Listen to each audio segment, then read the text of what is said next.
Hello students, बेटा स्वागत है आपका अपने channel KC group of institutions में। आज हम क्लास 9 का क्वेश्चन सॉल्व करेंगे। इस क्वेश्चन में दिया हमें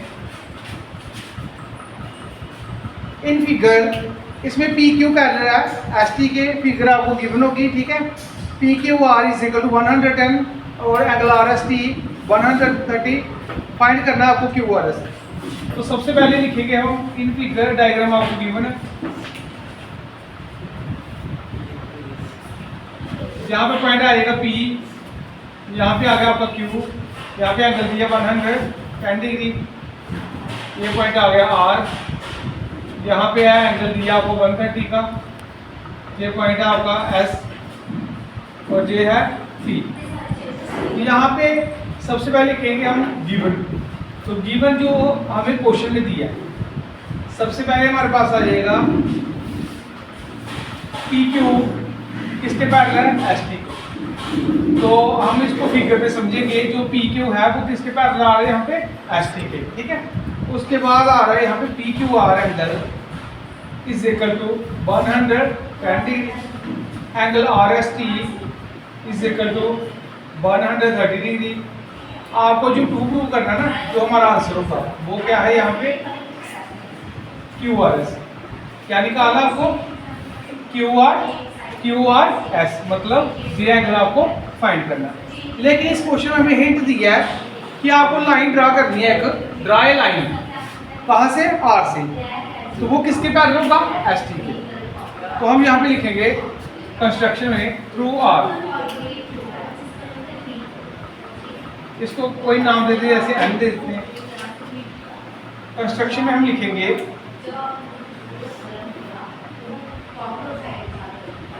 through R draw a line R N parallel to S T. ये था हमारा कंस्ट्रक्शन जो हमने कंस्ट्रक्ट किया। हमने क्या किया, हमें क्वेश्चन में हिंट दिया था कि जो आर से हम एक लाइन ड्रा करेंगे आर एन, वो किसके पैरेलल, एस टी के, ठीक है। अब हम लिखेंगे प्रूफ। तो प्रूफ में सबसे पहले लिखेंगे हम कि पी क्यू किसके पैरेलल है, एस टी के। तो एस टी किसके पैरेलल है, आर एन के। एस टी अगर आर एन के पैरेलल है तो यहाँ पर जब भी दो पैरेलल लाइन होती है, उसको कोई लाइन कट करती है, तो उसके इंटीरियर एंगल का सेम साइड ऑफ ट्रांसवर्सल कितना सम रहता है, 180। जब भी दो पैरेलल लाइन होती हैं, उसको कोई लाइन कट करती है, ठीक है, तो उसके अंदर same side of transversal interior का सम कितना रहता है, 180।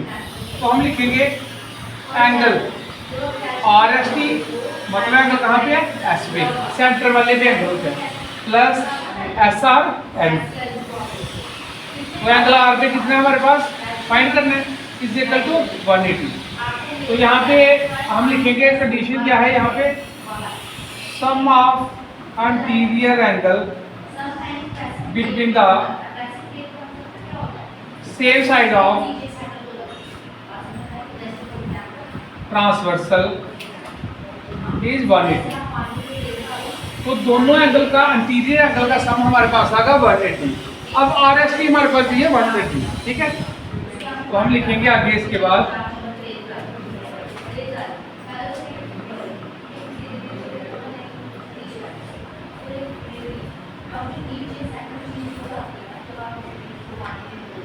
आर एस टी हमें दिया 130, एस आर एन हमने फाइंड करना है, इज इक्वल टू 180। तो एस आर एन मतलब आर का एंगल कैसे निकलेगा, प्लस का उधर ले जाएंगे, क्वेश्चन में ट्रांसपोजिंग होगा, इज इक्वल टू कितना आ गया, एस आर एन हमारे पास 50 डिग्री, कितना आ गया, 50 डिग्री, 50 डिग्री आ गया। लेकिन आपको जो क्वेश्चन के अकॉर्डिंग आपको क्या फाइंड करना है, क्यू आर एस। अब देखो इस पूरे एंगल को हम देखें तो यहाँ पे अल्टरनेट एंगल बन रहा है। तो सबसे पहले लिखोगे पी क्यू पैरेलल था गिवन में एस टी के, एस टी पैरेलल आया किसके, आर एन के। तो आर एन किसके पैरेलल होगा, P Q, R N parallel to P Q. यहाँ पे ये ध्यान से समझना, क्वेश्चन में क्या आया, पी क्यू क्या था पैरेलल एस टी के, एस टी किसके पैरेलल आया आर एन के, आर एन किसके पैरेलल पी क्यू के। तो अगर ये इसके पैरेलल है तो जब भी हमारे पास इस तरह की कंडीशन आती है जेड बनता है तो ये इसके पैरेलल है, तो बीच वाले एंगल क्या होते हैं इक्वल होते हैं, क्यों अल्टरनेट एंटीरियर एंगल्स। तो सेम कंडीशन यहाँ पे आई। अब ये 110 है तो ये कितना होगा 110, angle P Q R is equal to angle Q R N is equal to 110। दोनों 110 110 के हो गए। अब आपको निकालना है यहाँ पे क्यू आर एस, तो ये पूरा एंगल देखो, अगर मैं लिखूँ Q R S Q R N, इसके अंदर दो एंगल आते हैं, कौन कौन सा Q R S plus S R N. तो क्यू आर एन पूरा किसके इक्वल 110, क्यू आर एस कितना निकालना है, तो क्यू आर एन कितना है हमारे पास 50 डिग्री, तो ये प्लस का इतना आया कितना आएगा माइनस का, तो क्यू आर एस कितना आ गया हमारे पास 60 डिग्री कितना आएगा, तो क्यू आर एस कितना आ गया 60 डिग्री। ठीक है, तो ये था हमारा जो हमने इस क्वेश्चन में फाइंड आउट करना था। ठीक है, थैंक यू।